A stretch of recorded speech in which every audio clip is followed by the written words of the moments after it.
Thank you for inviting me back. It's always a pleasure to worship with you all because you do hold a special place in my heart.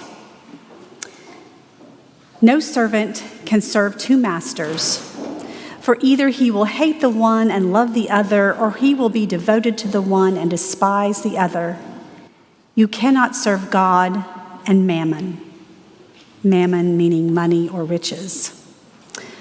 What a challenging gospel reading today.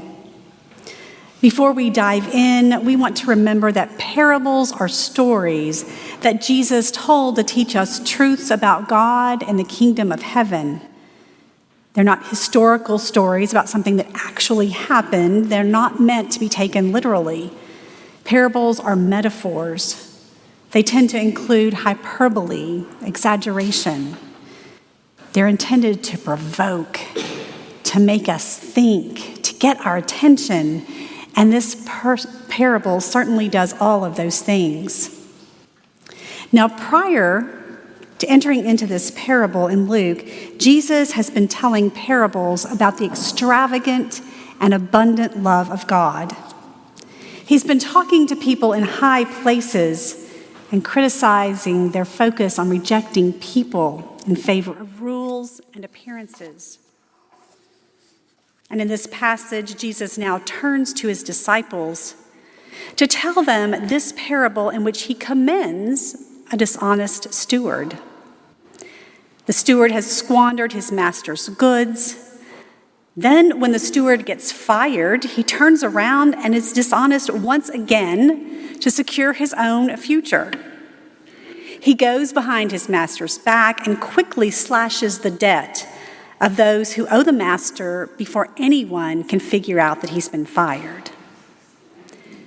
And despite his dishonesty, the debtors actually come out in a better place because this steward has forgiven part of their debt. And although the master loses some money in this story, the master actually looks like a hero for reducing what the debtors owe. Now remember, the master had nothing to do with this, but the steward makes him look like he's a really good guy. The master commends the dishonest steward for his shrewdness. It appears that everyone has come out ahead because of the steward's actions. Jesus even seems to be saying that people should go out and partner up with people whose money is earned in unscrupulous ways. But like parables tend to do, the parable starts to take a turn.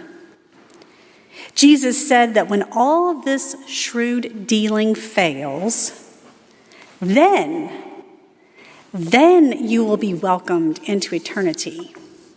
Jesus doesn't say when you get a lot of money from all your shady deals, you'll be received into eternity. He says, when it fails.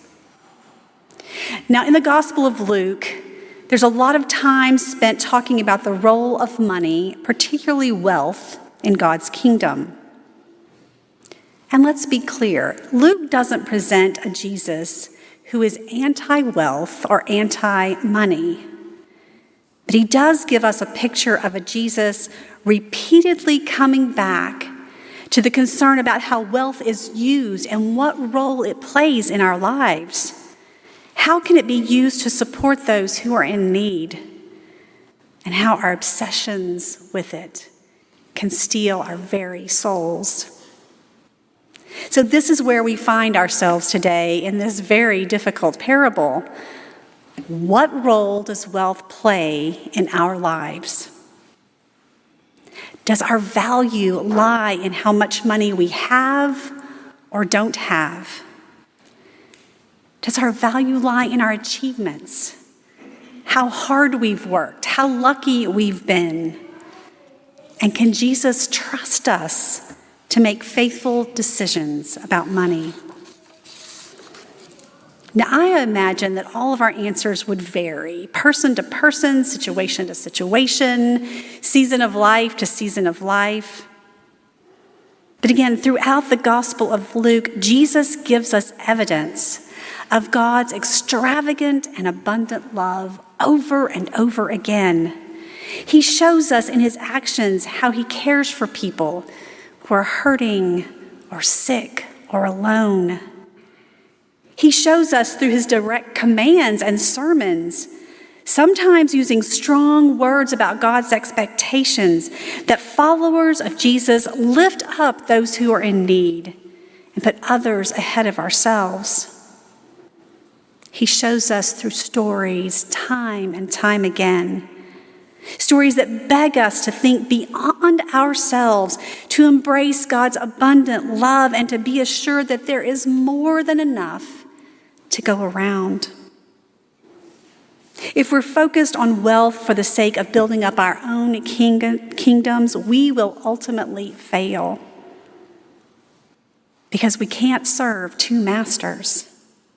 We can't put all of our energy and focus into money while turning our back on God and God's people. As followers of Jesus, our primary calling in life is to serve God, to keep our gaze focused on God in all that we do. We are the stewards of God's precious creation. We are the ones tasked with making sure that people are valued more than things, that people are loved, and that all of God's creation is cared for. God has entrusted us with so much as his faithful stewards. God trusts us to make decisions looking through the lens of his extravagant and abundant love, a love so big and wide that there is enough room for everyone and all of creation. So even when it's hard to feel like we are vessels of God's love, and let's admit it, sometimes it is hard to feel that way, may we still commit to being Christ's love for this broken and hurting world. Amen.